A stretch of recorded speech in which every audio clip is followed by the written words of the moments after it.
Welcome back everyone, and today we are going to go over how to make a French omelette. And if you're wondering what makes it so French, the answer is butter.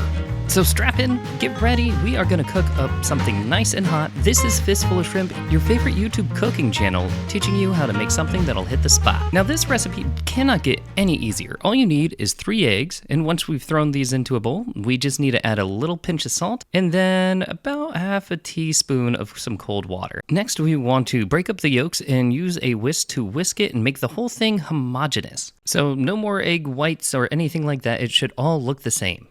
Next, we want to take about a tablespoon, maybe a tablespoon and a half. It is French. And we want to put that on medium to medium-high heat and melt that in about a 9-inch nonstick pan. Now, once the butter is all melted, you want to be careful here. If the pan gets too hot and you throw this in, it can cook the eggs too fast. What we're going for is kind of a custardy omelet. So once we dump in the eggs, you just want to keep moving them around, get those edges down. Don't be afraid to lift the pan up off the heat and move them around. And once the eggs really start to set and you have to start spreading them out and it's starting to look more of a scramble, you want to take it off the heat. While the pan's off the heat, you also want to make sure you lower the temperature down to low, and then we can return it back to the stovetop once it's lowered down a bit. You want to move around all the runny eggs that are still remaining and start to form the base of your omelet. Now, once the eggs have settled a little bit, we want to start rolling this down into itself. And once we get to the bottom, we want to kind of fold that last lip up into the omelet so we can hide the seam later. Getting near the end here, off the heat, what we should do is probably add more butter because, again, it's French. Now, once we've melted that butter around it and moved around a bit,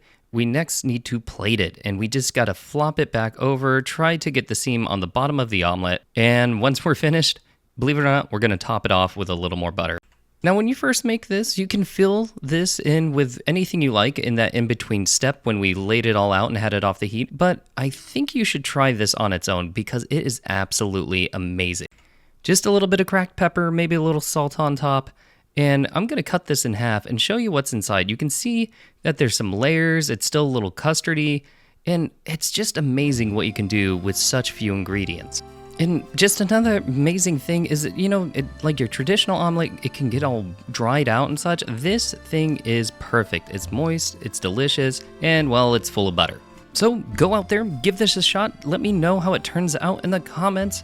This is your favorite YouTube cooking chef, Fistful of Shrimp, and I'll see you in the next one. Bye-bye!